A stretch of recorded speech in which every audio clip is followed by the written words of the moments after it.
नमस्कार कन्या राशि वालों, अगर आप चाहते हैं रोजाना सटीक राशिफल, पंचांग और उपाय तो अभी हमारे चैनल को सब्सक्राइब करें, वीडियो को लाइक करें और अपने दोस्तों और परिवार के साथ शेयर करना बिल्कुल ना भूलें। आपका एक सब्सक्राइब मेरे लिए बहुत मायने रखता है।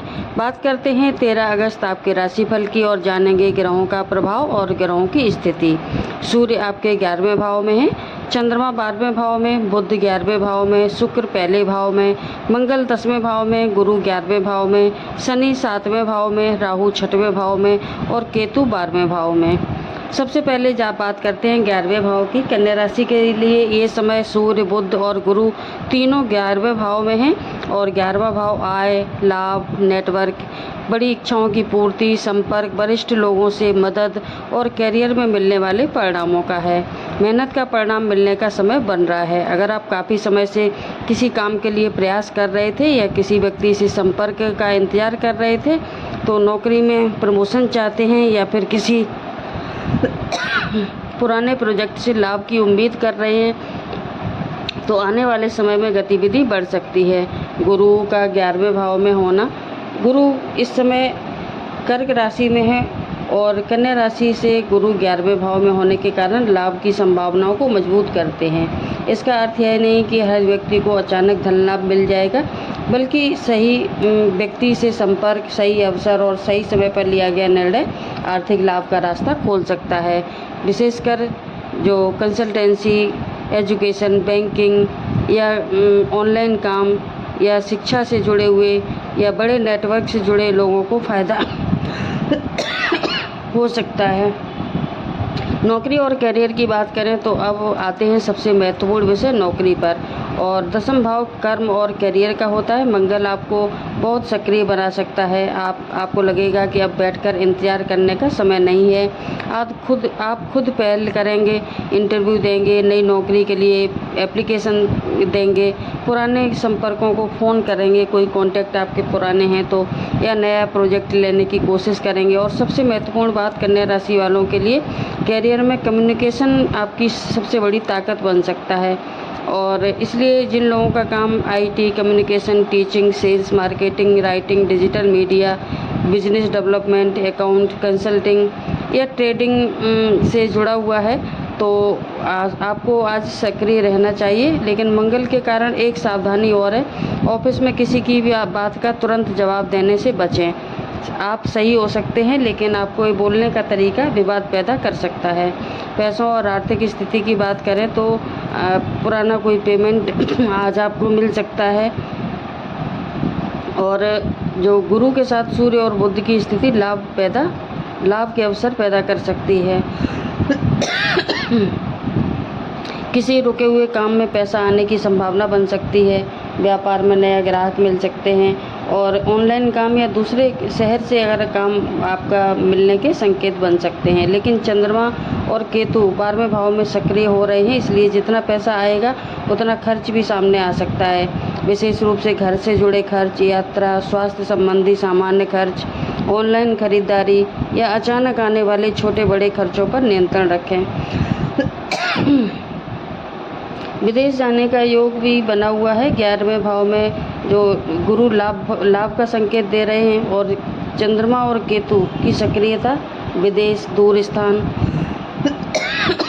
अलग वातावरण, ट्रैवल, इनसे जुड़े आपके विषयों को सक्रिय कर रहे हैं। इसलिए अगर आप पहले से विदेश में नौकरी की एप्लीकेशन आपने दी हुई है, वीज़ा प्रोसेस चल रहा है, हायर एजुकेशन की प्लानिंग है, फॉरेन कंपनी से इंटरव्यू चल रहा है, यदि कोई जो रिलेटिव हैं कॉन्टैक्ट के माध्यम से विदेश जाने की संभावना बन रही है, तो इसे हल्के में मत लीजिए। विदेश से जुड़ी अपॉर्चुनिटी आगे बढ़ सकती है, लेकिन याद रखें सिर्फ ये आपको जो प्रोसेस है उसमें थोड़े एफर्ट्स डालने पड़ेंगे।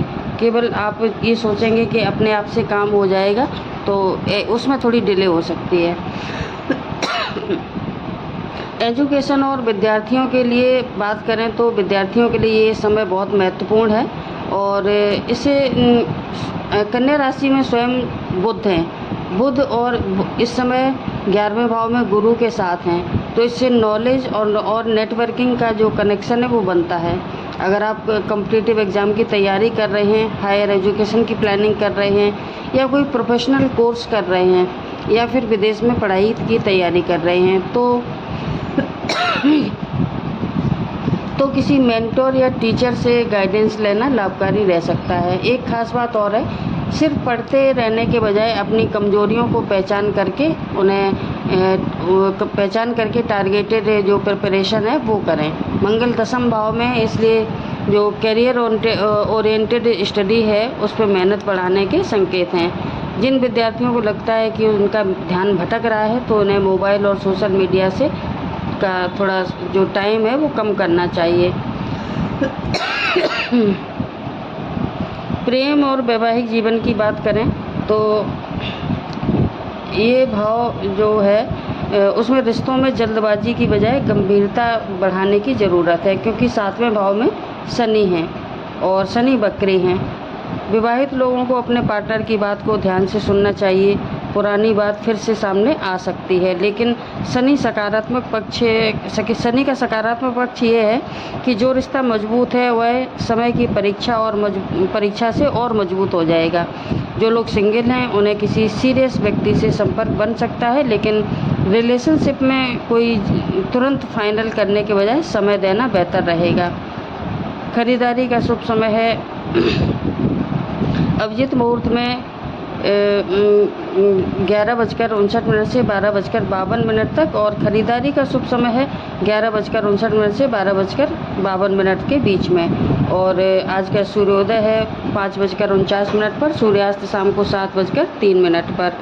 और आज के लिए जो यात्रा का समय है सुबह 7:30 से 9 बजे तक है, और दोपहर में 2:05 से 3:44 तक। और राहु काल में नई यात्रा कोई शुरू ना करें।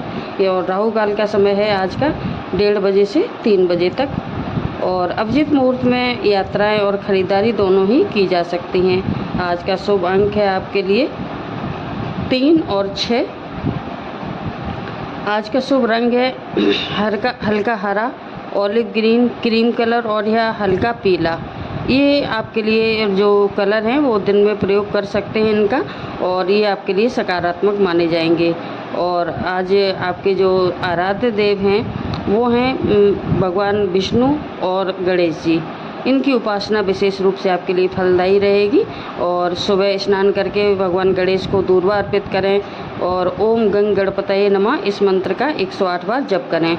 इसके बाद भगवान विष्णु को पीले फूल अर्पित करें और किसी ज़रूरतमंद विद्यार्थी को पढ़ाई की सामग्री दान करें।